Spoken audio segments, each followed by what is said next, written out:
24 March বিকেএসপিতে মোহামেডানের হয়ে premier লিগের match খেলতে গিয়ে অসুস্থ হয়ে পড়েন জাতীয় দলের সাবেক অধিনায়ক তামিম ইকবাল। কিছু সময়ের জন্য তিনি চলে গিয়েছিলেন জীবন মৃত্যুর সন্ধিক্ষণে। পরে তার হার্টে ব্লক ধরা পড়ে, পরানো হয় রিংও। হেলিকপ্টারে তোলার অবস্থা না থাকায় চিকিৎসা চলছে বিকেএসপির কাছে গাজীপুরের কেপিজে স্পেশালাইজড হাসপাতালে। সেই পরিস্থিতি থেকে ফিরে এসেছেন তিনি। অবশেষে তিনি নীরবতা ভেঙেছেন ফেসবুকে। সেই হাসপাতাল থেকে আজ নিজের সর্বশেষ শারীরিক অবস্থা জানিয়েছেন তামিম।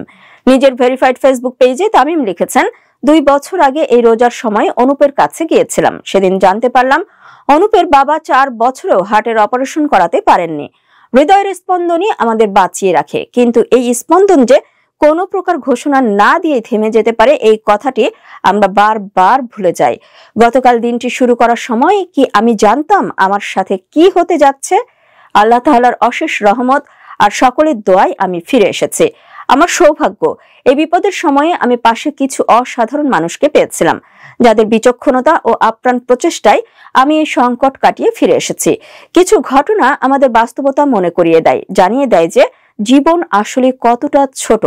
আর এই ছোট জীবনে আর কিছু করতে না পারি, সবাই যেন একে অপরের বিপদে পাশে দাঁড়ায়, এটিই আমার অনুরোধ।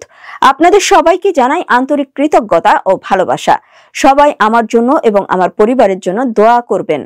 আপনাদের ভালোবাসা ছাড়া আমি তামিম ইকবাল কিছুই না।